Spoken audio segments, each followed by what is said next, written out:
All right, today we're going to be doing a little watercolor demo. We're going to be drawing and then watercoloring an octopus. So I'm going to go ahead and rip off a couple of pieces of tape and tape my paper in place. And we'll get started.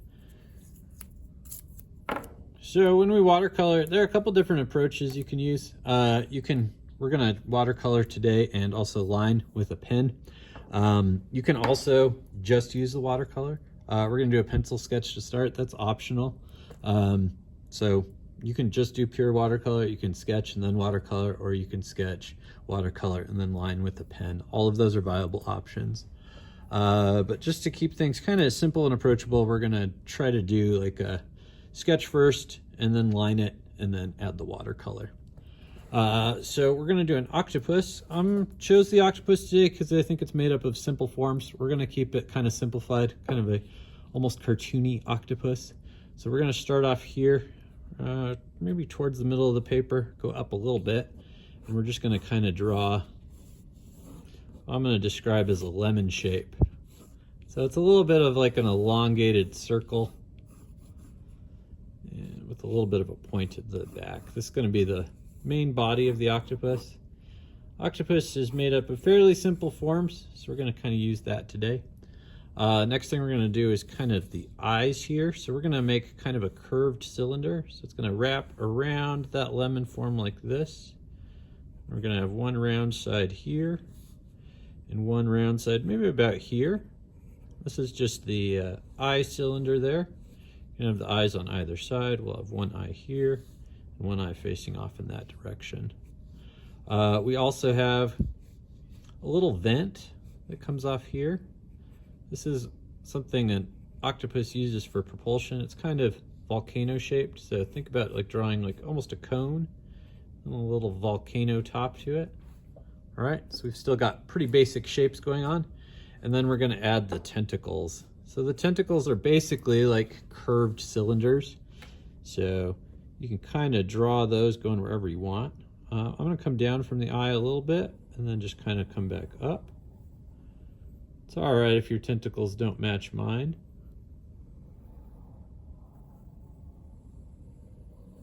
I'm just kind of planning out where the tentacles go. So, as we probably all know, most of us know, many of us are aware, an octopus has 8 tentacles. So we're going to draw somewhere around, I would say probably, there's going to be 4 on this side, so we maybe have 4 to 6 that are going to be visible. We're going to draw in. I think anywhere in that neighborhood would be fine. I'm going to make this one go off the page. Why not?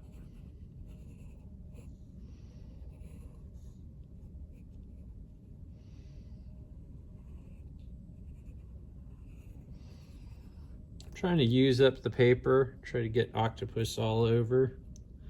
Have a nice composition when we're done.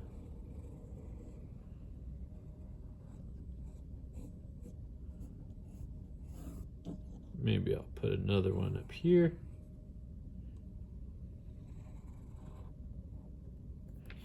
Got a little skinny right there, that's okay though. Just sketching it in to start. All right, something like that. And maybe this one has one more over here. Let's add one more.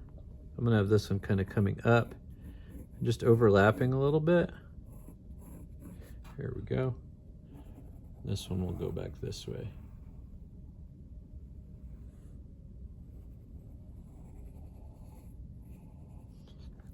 All right, so that's a pretty decent looking octopus in my opinion. So what the octopuses have on their tentacles is they've got those suction cups. So we're going to add some of those. Most of these we'll just see the back of the tentacle, but I'm going to pick a couple areas here where I add some of those suction cups. Just going to kind of go like this.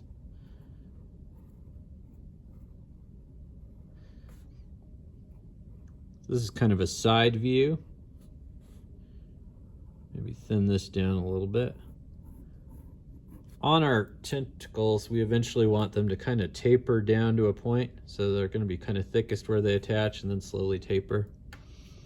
We may also have a couple places where maybe we see the tops of the suction cups. So they're gonna look like kind of ovals like this, curving around that tentacle like this, and then maybe we'll draw little holes in the middle. They're kind of like long donut shapes, right? Something like that. That looks good.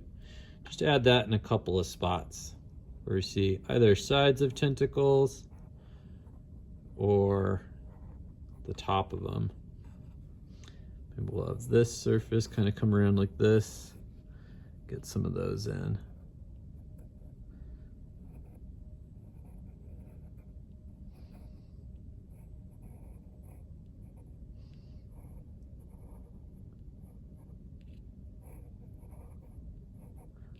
We don't need to go too crazy with that, but adding a few spots in where we can see that really make it look a little more interesting and realistic.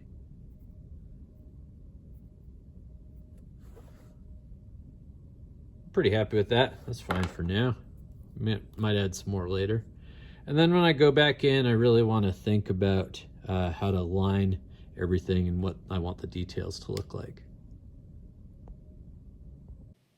All right, so we'll stop here for a minute to let you get caught up if you need to. If you need longer than that, feel free to pause the video and resume when you're ready to start inking it in.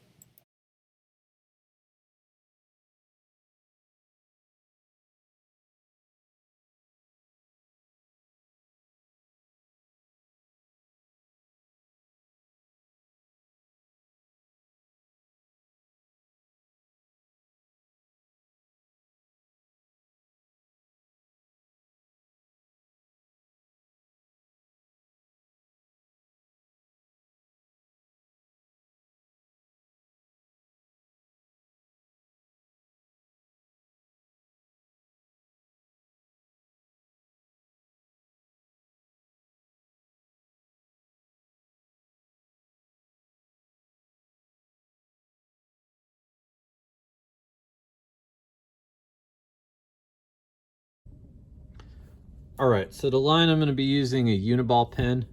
You can also use the Sakura fine liners. I find that those are like drying out on me really fast, so I'm favoring the Uniballs these days.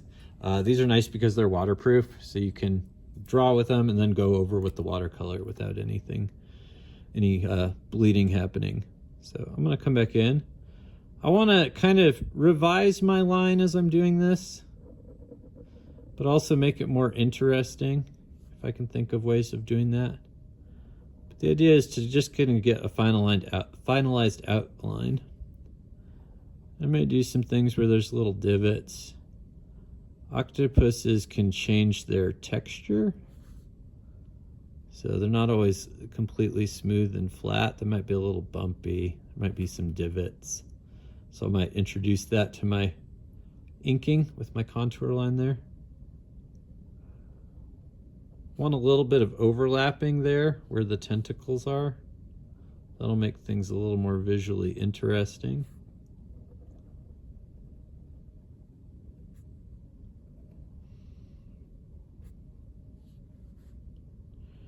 Come in here, I'm going to do kind of a dotted line here, just a little bit of a suggestion of a line in there. Maybe a little cross hatching. There we go. Add the eye right here. Octopus irises are really weird. They can take like different shapes. But one of the shapes you see pretty commonly is kind of a sideways peanut or a minus sign. I'll do something like that for this.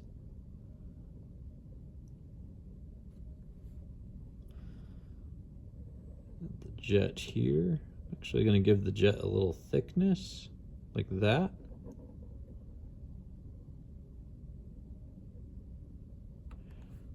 All right. And if when you're drawing the tentacles in, you want to add some suction cups on there, you can do that, embellish that a little bit.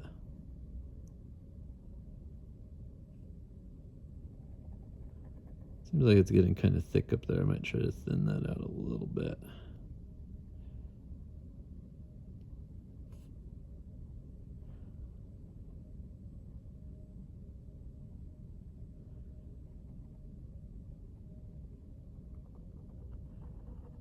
There we go. That's pretty decent. Right, next one over here.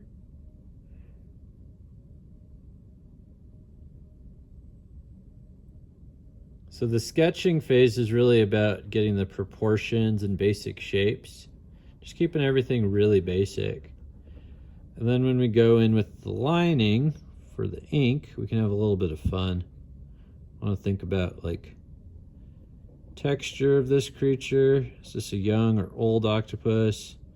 Is there any scarring, damage, signs of aging, things like that?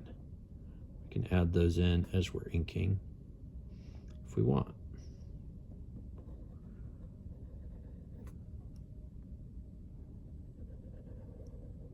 Now as these come together, I want to think about overlap.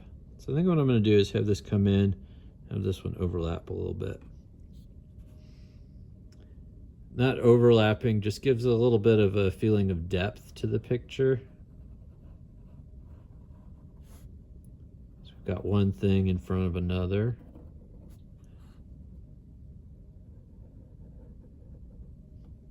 Gives it a little more complexity. I'm going to add another suction cup right here, just because it seemed like there should be an extra one there.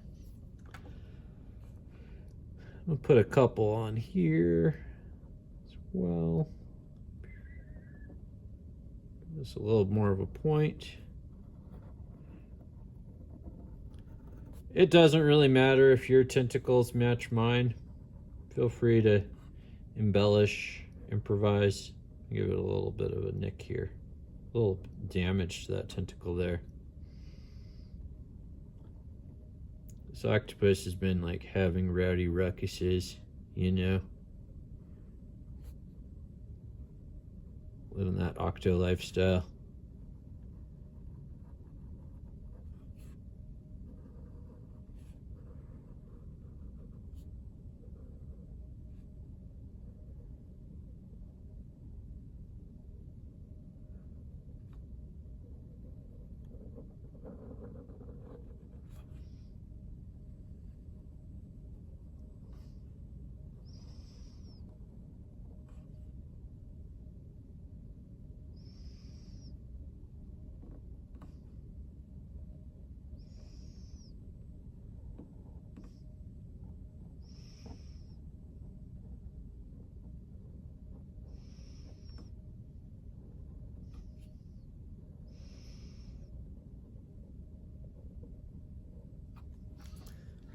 All right, almost done. Again, this one I made overlapping here. I think I might add some more section cups here. Something like this. So here's like the edge of the upper side of the tentacle. And maybe we have some suction cups here.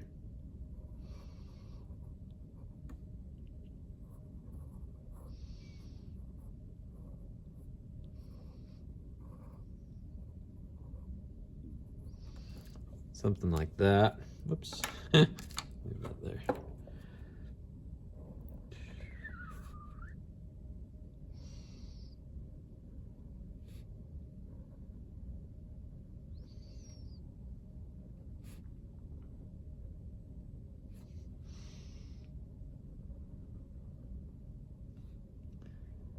While we're inking, we want to be really careful to get the correct tentacle width.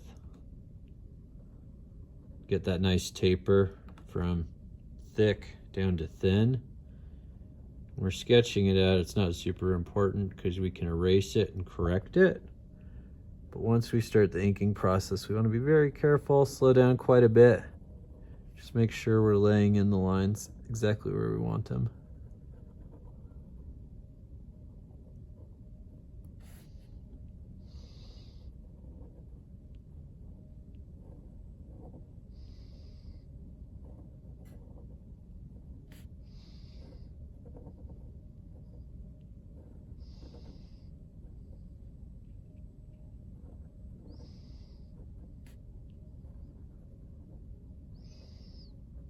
All right, yeah, it's pretty good. Another one back here, just peeking up. Yeah, a couple extra section cups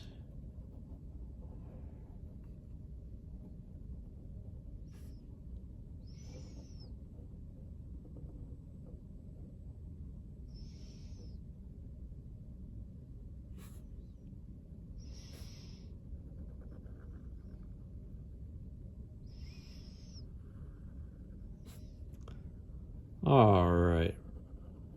Trying to keep it simple, but I get excited about drawing these things. I have to draw more. All right, so that's pretty good. So after it's all inked in, I'm gonna move on to my watercolors. So let me get those all set up.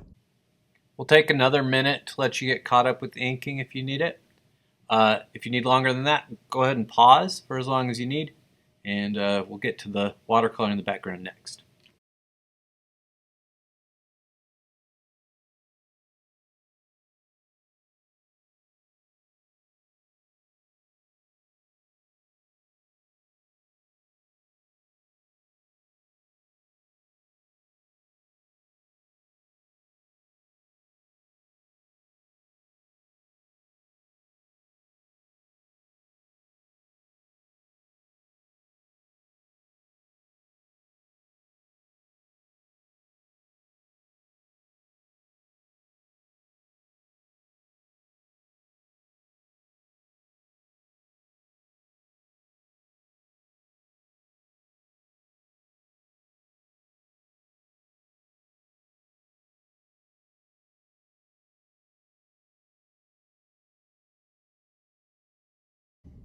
All right, so let's look at what I got for my watercolors here.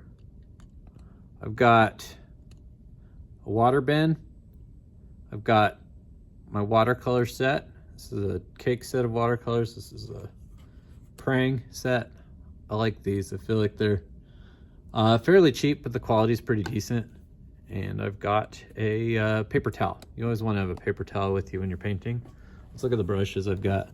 I've got an angled brush, but you could just use a flat, kind of medium sized. I want to be able to get whole areas, but also want it to be small enough to get into corners and nooks and whatnot.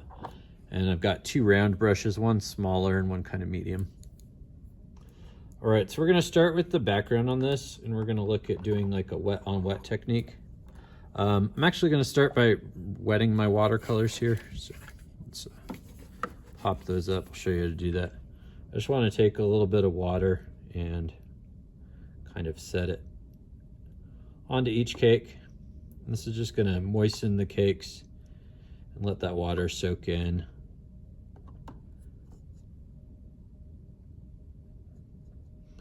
So that we'll have paint ready to go later on. So this is just kind of prepping for later. You want to make sure you clean your brush in between each thing of water, especially if you're going from a really dark color to a really light color, like the black or the purple will contaminate the yellow really quickly. So you want to be careful about that. So after I've got that going, what I'm going to do is I'm going to take my brush here. I'm just dipping it into the water, and I'm going to just paint the background with water. I'm going to wet the entire background here. I don't want to get it onto my octo. But if I get a little bit on there, it's not too big a deal. I don't have to be super precious about it, but I mostly want to keep it onto the background. So we're going to do a wet on wet technique. So we're starting by wetting the whole paper here, and then we're going to apply watercolor to the wet paper. And what's going to happen is the watercolor is going to kind of bleed all over the place, and it's going to kind of spread out. It's going to give kind of an unfocused look to it. So if you've seen like photography where maybe the background is not in focus, it's unfocused, we can replicate something similar to that. It's good for doing backgrounds because it kind of focuses attention on the subject. It's also good for doing things like water, where maybe the reflection is like kind of wavy, broken up. All right, now I'm just going to use a little bit of blue. Let's add some green to it too. Make a little more color complexity. I've got a kind of a blue-green, and I'm going to thin that out quite a bit. So when we do watercolors, we want to work light to dark. It is always possible to add more watercolor, but it can be really difficult to remove them. So the idea is we don't want to add more than we want on there. And we can kind of build it up in steps, little by little, but again, it's hard to cover up anything that we do. So we like to kind of start light and work our way towards darkness, or start with low intensity color and work our way towards higher color intensity.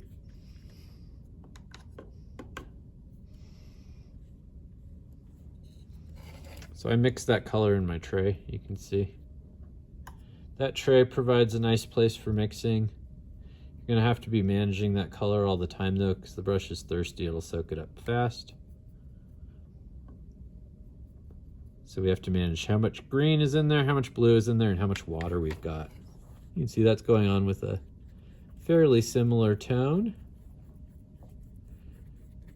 I'll actually take my tape off for now so I can get those little corners. Some people, when they watercolor, they'll tape all the way around the border, and that gives you like a nice clean white border when you're done. That's pretty cool. I would encourage that if that seems like something you want to do. You might also think about which direction you have your paper turned when you're painting. I've got mine on a drawing board, so there's an angle to it, so the drips are going to go down. If yours is on the table, you might not have that problem, but you want to be mindful of areas where the paint might be pooling. If I get it onto the octopus a little bit, it's not a big deal. But I'm going to be painting in a different color, so I don't want too much on there. It's going to be kind of an orange. So if the orange mixes with this kind of green-blue, it's probably going to mud up fairly significantly and get pretty brown. So you don't want too much on the body of my octo, but if a little gets on there, it's no big deal. Mixing a little more paint. Adjusting color, and then adjusting how much water is in it. So we really want to start thinking about like making art in layers and layering. We're not trying to get everything done in one fell swoop. It is like building a house, right? So first we dig the foundation and we pour the concrete. It's like the sketching. We've got an idea of where everything goes. We kind of build the walls on top of that. This is a little dark right here, so I'm actually just going to use some water and pull it.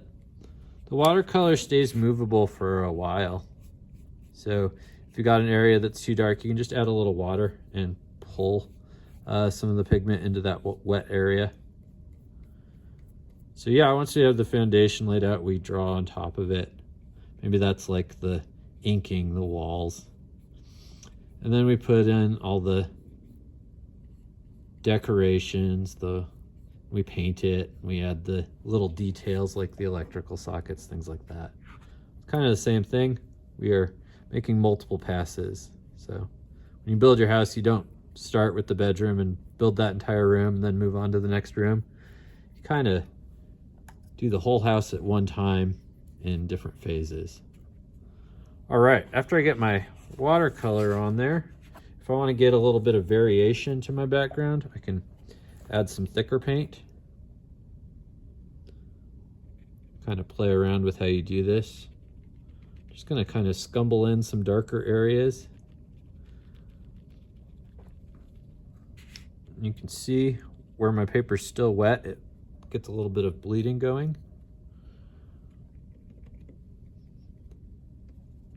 We can also come back in with our brush, a little bit of water, and get it flowing that way as well. I'm just trying to get a little bit of variation in the background here. So I just kind of dip into the paint and then scumble away from it.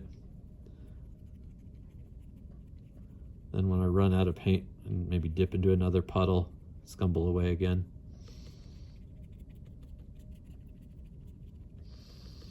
If you happen to like get some paint somewhere you don't want it, like that, if you're fast, you can dab it off. If that doesn't get it off completely, you can add a little bit of water. Wet it, start moving the pigment around, dab it off again. Probably not going to get back to perfect, but you can see I've significantly cleaned that up.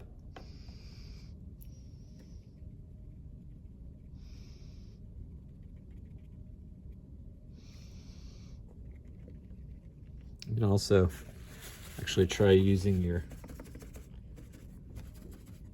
paper towel as a marking tool as well. But yeah, we're just trying to get a little bit of variation in the background here.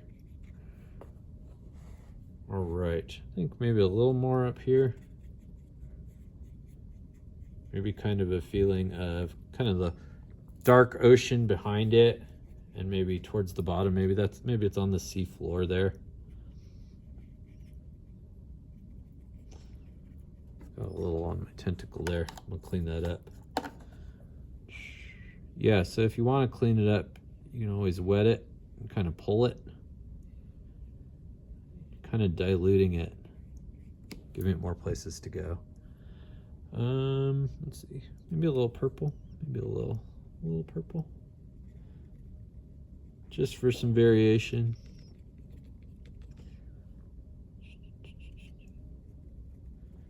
We don't want to fuss with it too much though. All right, once we're happy with the background, let's move on. I feel like that's gonna have to do it.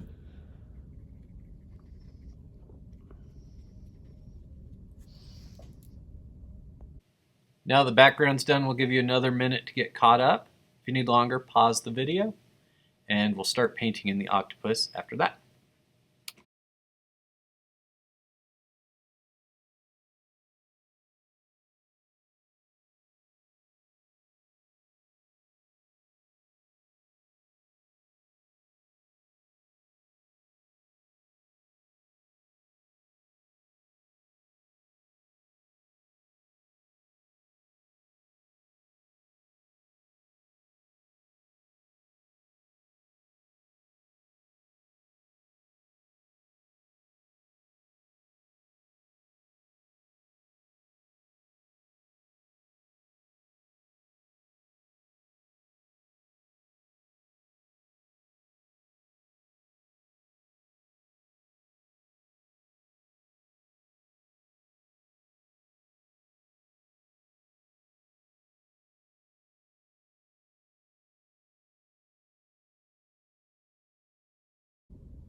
All right, so I'm gonna start adding color to the actual octo here. I want this to be dry. It doesn't really matter if the background's dry so much. I've got some water here, but I want the octopus to be dry, and I want the areas immediately around it to be dry so that the paint doesn't run into them. If I've got a wet area right here and I paint next to it, there's a good chance the orange is gonna run into the wet area and just do whatever it wants. So I'm gonna paint this octopus orange. I feel like I already kind of indicated that. So I'm gonna actually clean out my blue here. I'll show you how to do that. If it's still wet, you can just take your paper towel and wipe it out. If it's dried in the tray, you can just wet your paper towel a little bit and then wipe it out, and then use a dry paper towel to soak it up. It's not totally clean, but it's definitely clean enough to keep going. So I'm actually gonna pull a little bit of orange here and a little bit of yellow. So I'm actually gonna wash my brush first. The orange is darker than the yellow, so I don't wanna go from orange to yellow. It'll kind of taint and corrupt it. So I'm kind of doing that just to mix the tones a little bit, make it a little more interesting. See, I tainted my yellow, that's all right. If you do taint your colors, you can dab them while they're still wet and get them pretty clean pretty quick. All right, a little more orange. All right, so we want to start off really light. So once I get a color I like, I'm going to add water to it until it's fairly thin.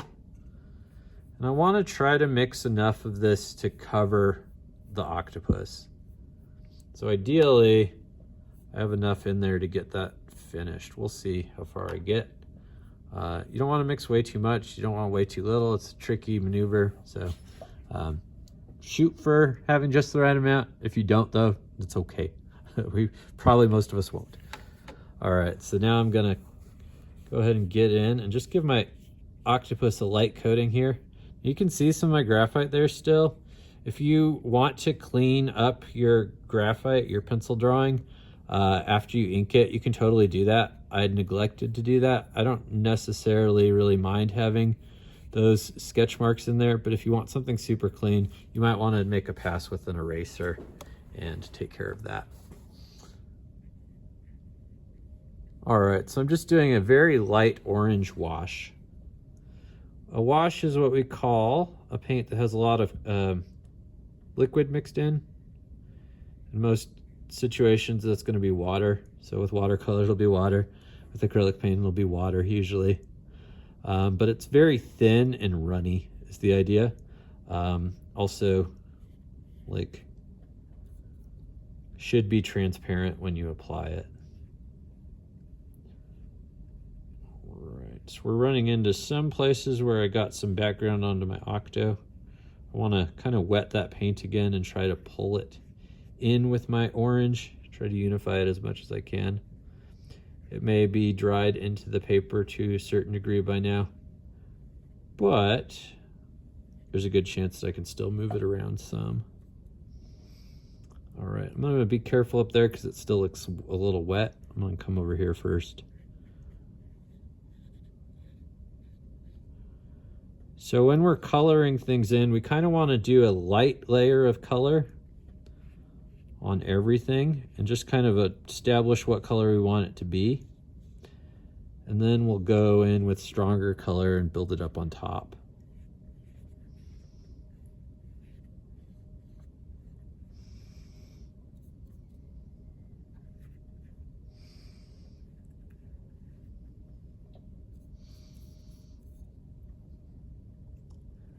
Right, I'm hoping for the best.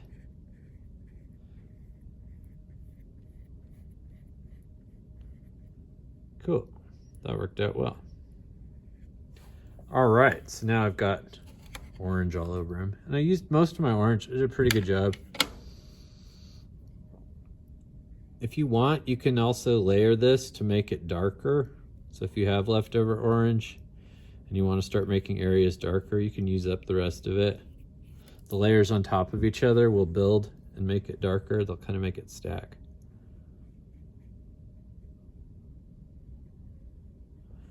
All right, now what I want to do is start adding some shadow values. So shadows are a little bit tricky, especially this early on. Don't worry too much about the shadows, but it's a good time to start thinking about them. So for my shadow, so now we've laid in what's called the local color. We've done it very lightly to start, and we'll build color up on top of it. So if you need more time to do that, go ahead and pause the video. I'm going to give you a minute with this up, and then we'll proceed to start adding shadows and textures.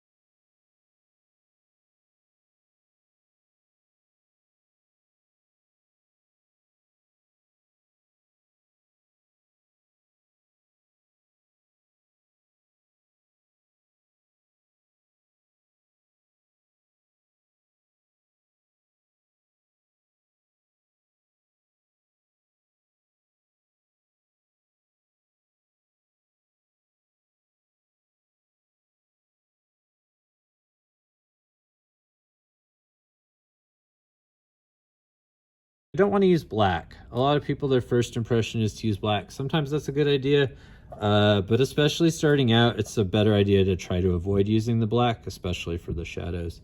So I want to mix kind of a more interesting shadow color. So options would be to use a cool color, like mix in a blue or a purple. I'm also looking at the brown here. The brown, I think, is a good shadow kind of version of the orange. So I'm going to mix a little bit of brown, and I think a little bit of orange.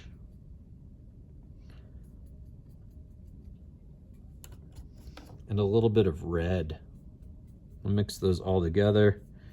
And what I want is kind of a darker orange so it looks a little shadowy.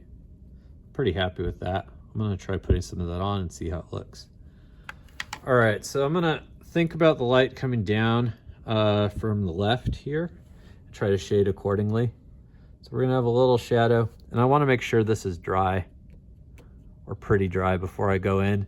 If there's sitting water on here and I put paint where I want it to go, if it's touching water, it's gonna go where I don't want it to go. So I wanna be careful about that. So I'm just gonna add a little bit of shadow here under the eyes,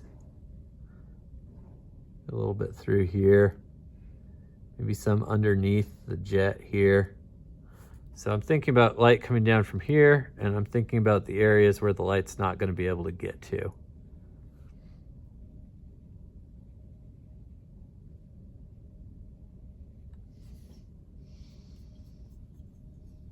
And to start with, I'm just gonna add kind of a flat shadow with a solid edge. I'm not really gonna worry about feathering it or doing a gradient or anything like that to start.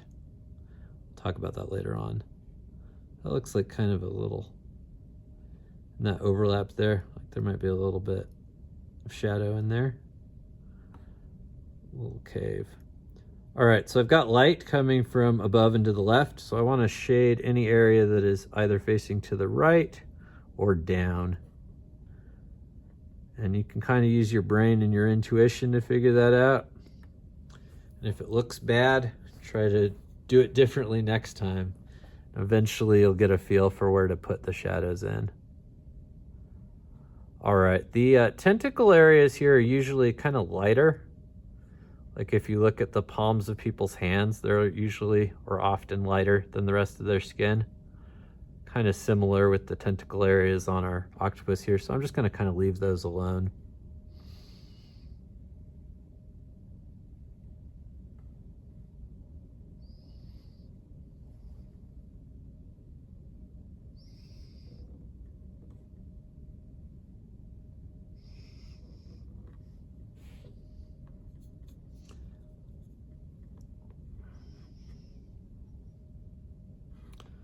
All right, I want to be careful about how much paint is on my brush.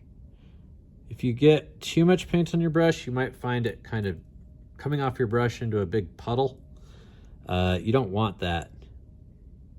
So if you've got too much paint when you're dipping, you might want to wipe it off. So what I'm doing is get some paint on there, and then I just wipe a little bit of it off onto the palette again. And then I come in and paint. A lot of times when we are too hasty, we're in too much of a hurry, we do things in a messy fashion. It can definitely happen when we're painting and we put too much paint onto our brush. For sure. All right, so I feel pretty good about where my shadow tones are now. So I'm gonna give this a second to dry and then start blending those in. All right, so I'm gonna try to get a little bit more of a blending with the shadow effect here. So I'm actually gonna flip this over just because it's gonna be easier for me to reach. I'm gonna take my flat brush. If you've got dirty water, it might be a good time to get some cleaner water. But I'm just gonna take this tone here and I'm gonna wet this edge. I'm just kind of softening that transition right there. And then I can try to pull some of the pigment into that wet area. Okay. So it's just a little bit there. It's pretty subtle, but I'm pulling a little bit of that, softening that transition between the light and shadow just a smidge.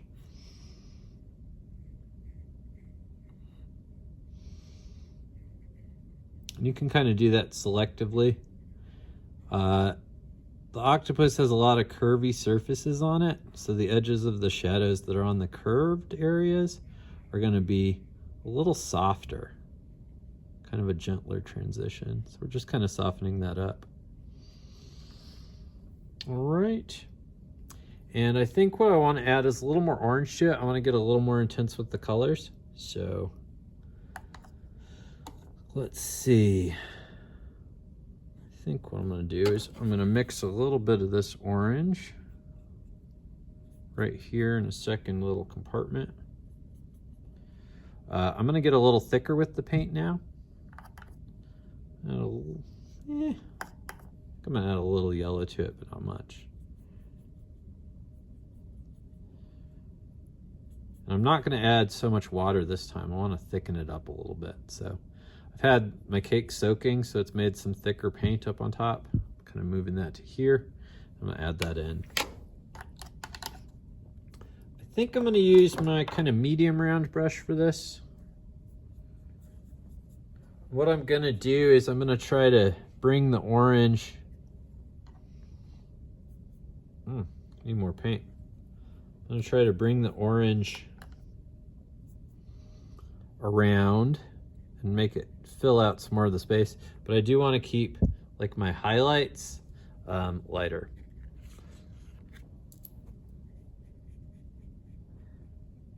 So yeah, actually what I'm going to do to start off with, I'm going to kind of look at where I think that highlight would be.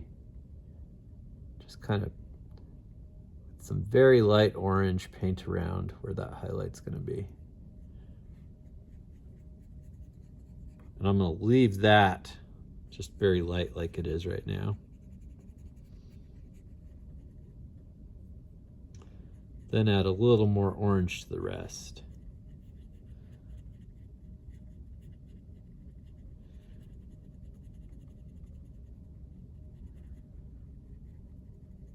All right, and then I've got a pretty solid cutoff between the highlight and the rest. So what I'm going to do is I'm going to take a wet brush and just kind of pull the pigment that's already on there towards the highlight, just to kind of make that transition a little softer. Okay. If you wanted to, you could go back in with your pencil and kind of outline where those highlights are going to be. I'm probably going to have one up here. Probably going to have one here. You do that. You don't necessarily need to, but you could if that helps you keep it straight. So that highlight's going to be kind of like right here. Keep that light. Add this here.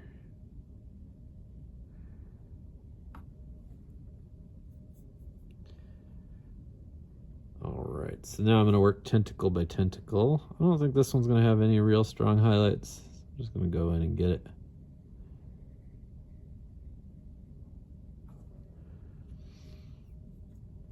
Add a little bit more orange.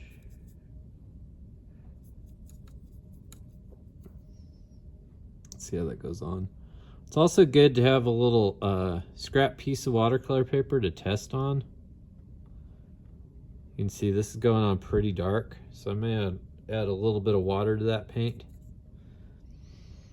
If it does go on a little dark, you can either dab it or you can just use some water and pull away.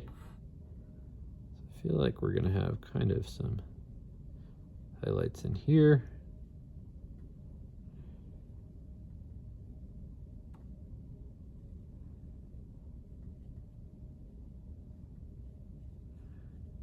Like that. Keep those tentacle areas light.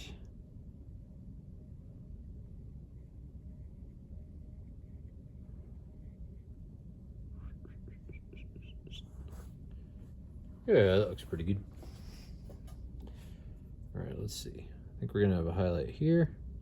So for my highlights, I'm really looking at areas that face directly up and to the left. Let's kind of block some of those in real quick, like right here, here, maybe through here. Just kind of outlining them here. Maybe this side, maybe there, something like that.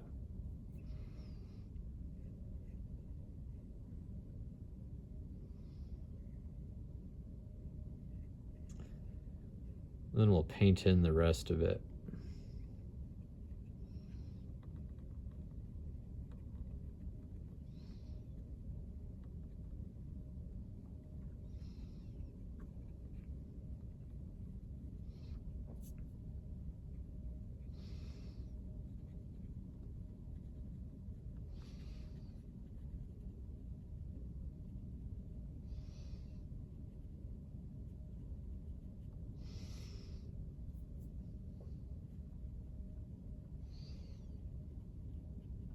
I think I'm going to add a little bit of cast shadow to the jet. So I'm going to take my dark tone from earlier that I saved and then just kind of sneak in right under the jet here. If you do this, you want to be careful and make sure that you're not painting on something that's wet, because it'll bleed all over the place and that'll be bad news. All right, I might come back and get that a little later too. All right, just painting in. Oh, need a little more orange.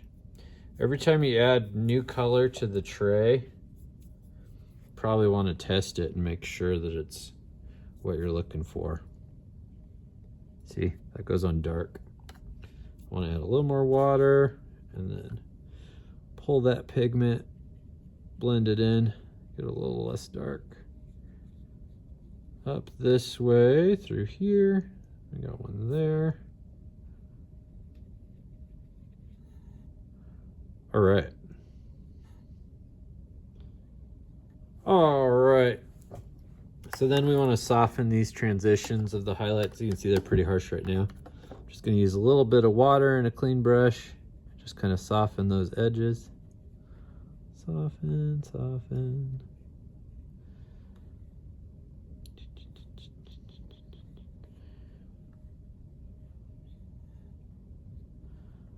All right. Pretty good. All right, and if you want to do texture, you can kind of add texture in this last step.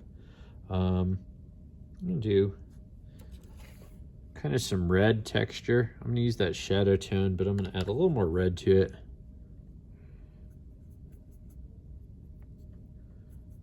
Some intensity. So when we do our texture, we kind of focus on texture in the lighter areas.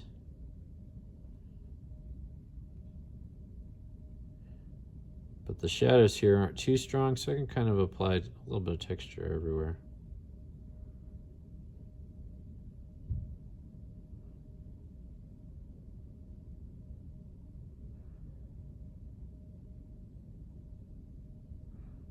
Just adding in some dots. I don't know, it seemed like the thing to do.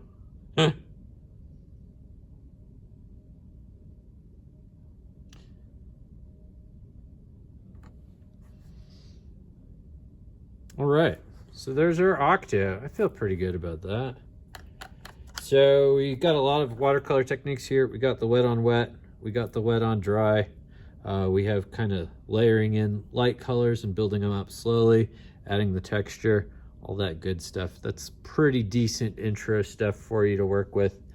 And maybe we'll do a more advanced version a little later on, but for now, I think this is kind of a good intro. All right, I hope that was useful. And I hope you learned something. And I think that's it. Thank you. Bye-bye. So our finished octopus is going to look something like this. Feel free to embellish and add to it. Feel free to continue building up the color if you want greater color intensity. You can kind of experiment and play with it from here. I'm going to leave this up for another 10 minutes. So feel free to leave it and as you continue to work, or just pause it if you're done and just turn it off when you're finished. Anyway, I hope this was helpful. Thank you for watching. Goodbye.